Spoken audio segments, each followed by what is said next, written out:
ท่านบ้าก็เอาไปล่องได้บริโภคได้บ่แห้งลง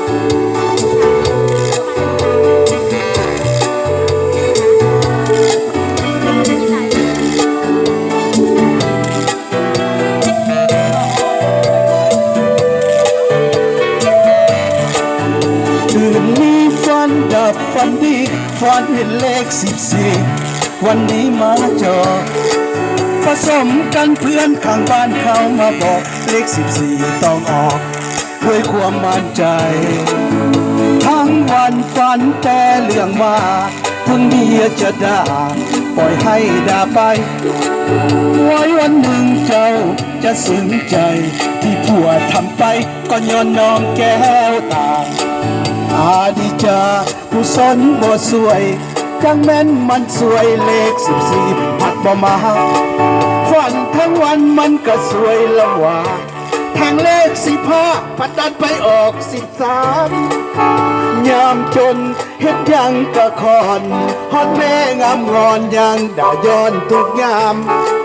จังแม่นเจ้าด่ายางบ่ทวงบ่ถามฮอดแม่คนงามพัดบอกกับมาเป็นเมียนี่จังแม่นมาด่าหยังกระดากระดักกระดอคือกับว่าสิด่าบ้านเอาเมืองจังซั่นแหละยังบ่พอเท่านั้นยังบอกเขาไปนอนกับบ้าอีกคันว่าแบบนี้ฟ้ากระพาเหรอบ่มันถึงมาวังทิศแล้วนี่200 ยูโร4เงินไปจังได๋บ่ฮู้เลยหอบเรียบ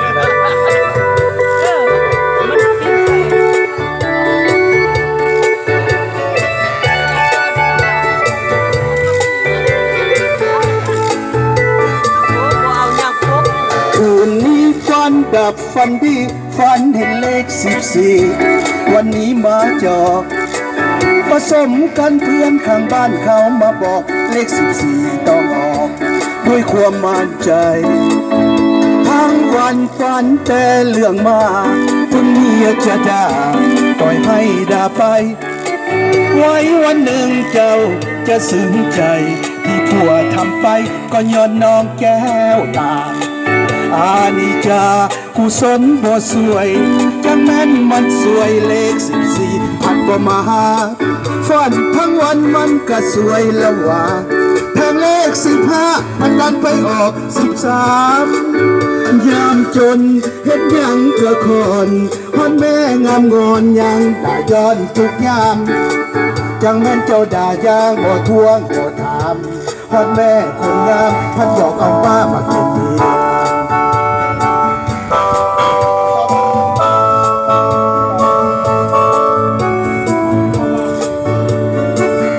สมซื่อสมงามกุหลาบส่วนบอนคิ้วโกงคันซ้อนห่างตางามงอนแม่บุญใดอยู่ส่ง4 ทางให้พบ3เสยได้ฟังเสียงคำอ้างเอ่ย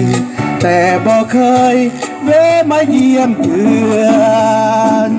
สาวน้อยสมงามตามยุคสมัย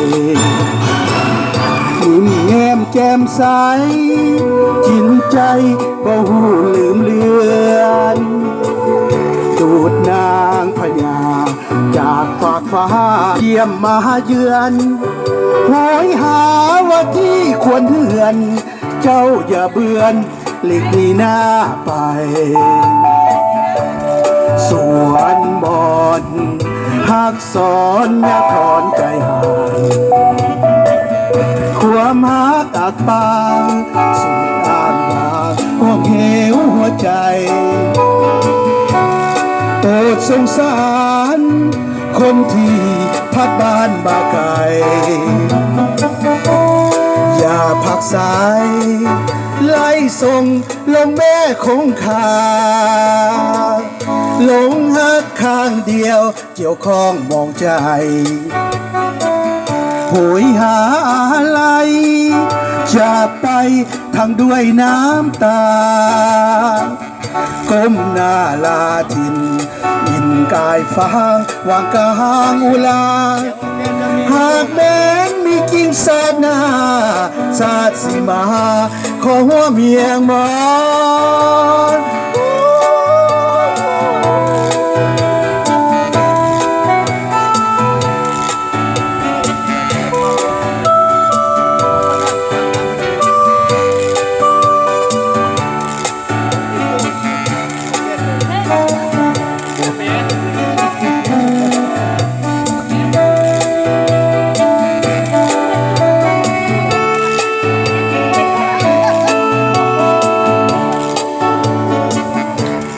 สวนมอนหักสอนยัดถอนใจห่างความหักอับปางสุดอ้างว้างหอกเหวหัวใจโปรดสงสารคนที่พัดบ้านมาไกลอย่าผักสายไล่ส่งให้พ้นสายตาหลงหักข้างเดียวเกี่ยวข้องมองใจโหยหาอะไรจอดไปทั้งด้วยน้ำตาก้มหน้าลาทินอิดอายทานวางกลางอุลาหากแม้มีจริงศาสนาศาสสิมาขอเมียงมา